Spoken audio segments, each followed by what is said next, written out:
মরদেহ ফেরানোই অগ্রাধিকার ঢাকার।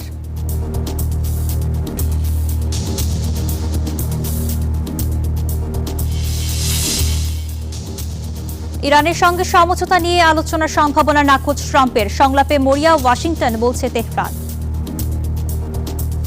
এবারে পুরো খবর।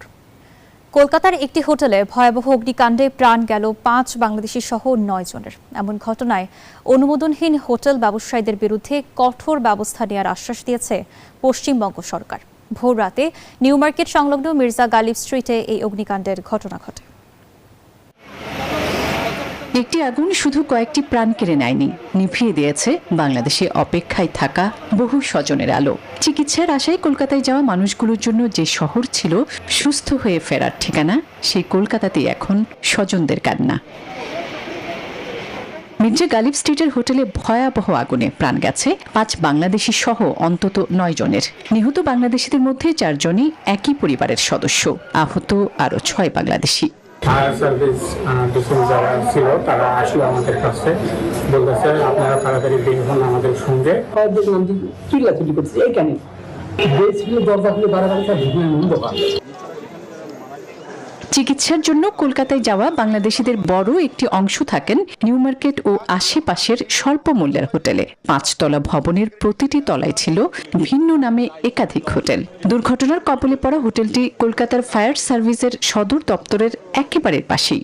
আগুন ছড়িয়ে পড়ার পর প্রাণ বাঁচাতে হুড়োহুড়ি শুরু হয়। এই অবস্থায় অনেকের জন্য বের হওয়ার পথ হয়ে ওঠে মৃত্যুফাঁদ।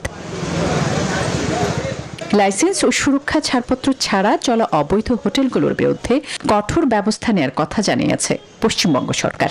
যে সমস্ত বাড়িতে এই ধরনের গেস্ট হাউস যারা চালাচ্ছে, তারা সমস্ত কিছু যে ধরনের সমস্ত পারমিশন লাইসেন্সের দরকার হয় সেগুলো আছে কিনা সেগুলো দেখা হবে, তাদের অ্যারেস্ট করা হবে এবং আইন অনুযায়ী তাদের বিরুদ্ধে ব্যবস্থা নেওয়া হবে।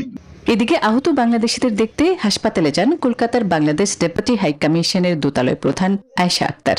আহতদের চিকিৎসার খোঁজ নেন তিনি। আসমাতুলি, নিউজ 24।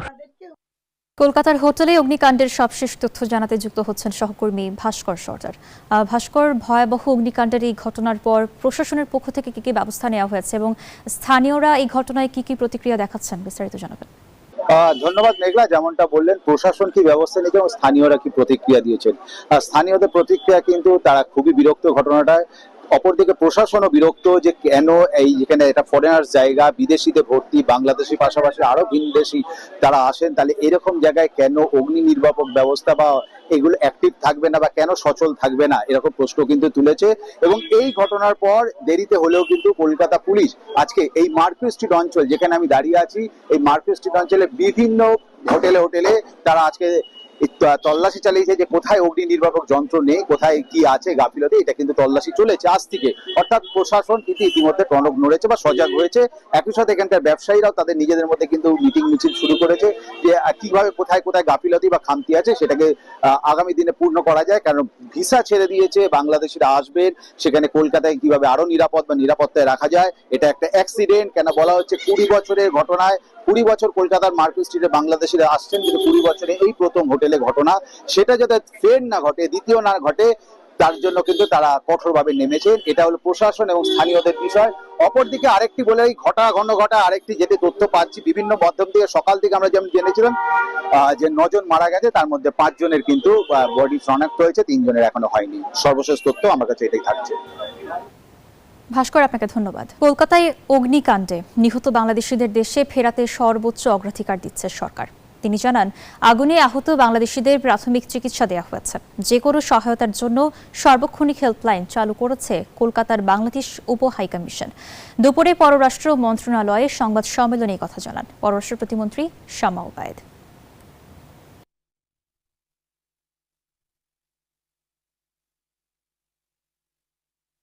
ইতিমধ্যেই আমাদের মিশন কলকাতায় যারা নিহত হয়েছেন সেই পরিবারের সদস্যদের সাথে যোগাযোগ করেছে দ্রুততর সময়ে, কারণ শনাক্ত শেষ হলে এবং সব ফর্মালিটিস কমপ্লিট হলে দ্রুততম সময় আমাদের এই মরদেহগুলো আমরা যেন বাংলাদেশে ফিরিয়ে আনতে পারি, সে কাজটা আমাদের কলকাতার মিশন সে কাজটা করছে।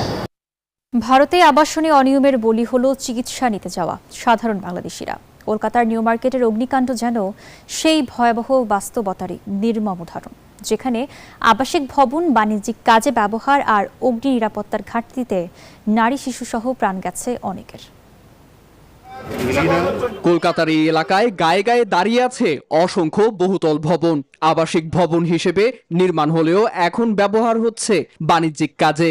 দেধারসে চলছে হোটেল ব্যবসা, অথচ নেই পর্যাপ্ত অগ্নি নিরাপত্তা ব্যবস্থা, নেই জরুরি বহির্গমন পথ। ভবন নির্মাণ ও ব্যবহারে সরকারি নিয়ম মানা হয়েছে কিনা তা নিয়েও রয়েছে প্রশ্ন। ফলে অনিয়মে গড়ে ওঠা এসব ভবনই হয়ে উঠেছে এক একটি জীবন্ত মৃত্যু ফাঁদ। ভারতের কলকাতায় গড়ে ওঠা ভবনগুলোর বেহাল পরিস্থিতির কথা স্বীকার করেছেন খোদ বিজেপির বিধায়ক অগ্নিমিত্রা পাল।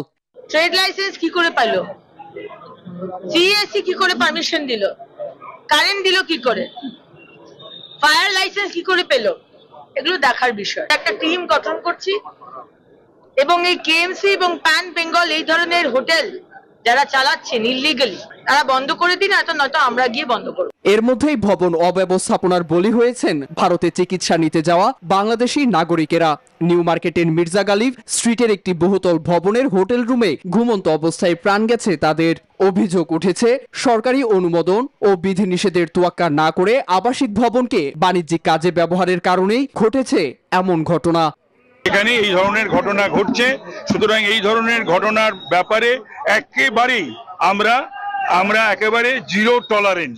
শুধু একটি ভবন নয়, নিউ মার্কেট এলাকায় এমন একাধিক ভবনেই নেই পর্যাপ্ত নিরাপত্তা সরঞ্জাম। এতে নিয়ম না মেনে আবাসিক ভবনের বাণিজ্যিক ব্যবহার, অগ্নি নিরাপত্তায় ঘাটতি আর কর্তৃপক্ষের নজরদারির অভাব সব মিলিয়ে আগুনের সামান্য স্ফুলিঙ্গই যেন কেড়ে নিতে পারে বহু প্রাণ।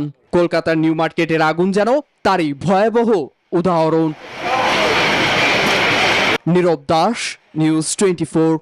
হরমুজ প্রণালী থেকে মাইন অপসারণের কথা জানিয়ে ইরানের সঙ্গে আলোচনার সম্ভাবনা নাকচ করেছেন মার্কিন প্রেসিডেন্ট ডোনাল্ড ট্রাম্প। অন্যদিকে তেহরান বলছে ওয়াশিংটনই এখন তাদের শর্ত মেনে নিতে মরিয়া। যুদ্ধবিরতি নয়, যুদ্ধের অবসান চায় তেহরান। বাণিজ্যিক জাহাজের অবাধ চলাচলের জন্য হরমুজ প্রণালীর জলপথ এখন পুরোপুরি মাইন মুক্ত, এমনটাই দাবি করে ডোনাল্ড ট্রাম্প জানালেন ইরানের সাথে কোনো ধরনের আলোচনা হচ্ছে না এবং ভবিষ্যতেও এমন কোনো সূচি নেই। সেই সাথে মার্কিন নৌ অবরোধ পুরোপুরি কার্যকর রয়েছে বলে বার্তা দিলেন তিনি। তেহরানকে নতজানু করার মার্কিন কৌশল ব্যর্থ হয়েছে বলে দাবি করছে ইরান। দেশটির পররাষ্ট্র মন্ত্রণালয় জানিয়েছে, বাধ্য করতে না পেরে ওয়াশিংটন এখন উল্টো ইরানের শর্ত মেনেই আলোচনার টেবিলে বসতে রীতিমতো কাকুতি মিনতি করছে। অন্যদিকে সাগরে চলাচলকারী বাণিজ্যিক জাহাজের দিকে ইরান দুটি ব্যালিস্টিক ক্ষেপণাস্ত্র ছুড়েছে বলে অভিযোগ তুলেছে সংযুক্ত আরব আমিরাত। তাদের দাবি, এর একটি সরাসরি আমিরাতের জলসীমা এবং অন্যটি সাগরে আছড়ে পড়ে। তবে এই অভিযোগকে সম্পূর্ণ ভিত্তিহীন আখ্যা দিয়েছে খামেনির দেশ। ক্ষেপণাস্ত্র হামলার এই অভিযোগের জেরে কঠোর অবস্থানে গেছে আরব আমিরাত। জানিয়েছে, পরবর্তী নির্দেশ না দেওয়া পর্যন্ত এখন থেকে ইরানের সাথে সব ধরনের বাণিজ্যিক, ব্যবসায়িক ও আর্থিক লেনদেন পুরোপুরি বন্ধ থাকবে তাদের। Desk report, news 24। আর এই ছিল গ্লোবাল টাইমের আয়োজনে। এতক্ষণ সঙ্গে থাকার জন্য ধন্যবাদ।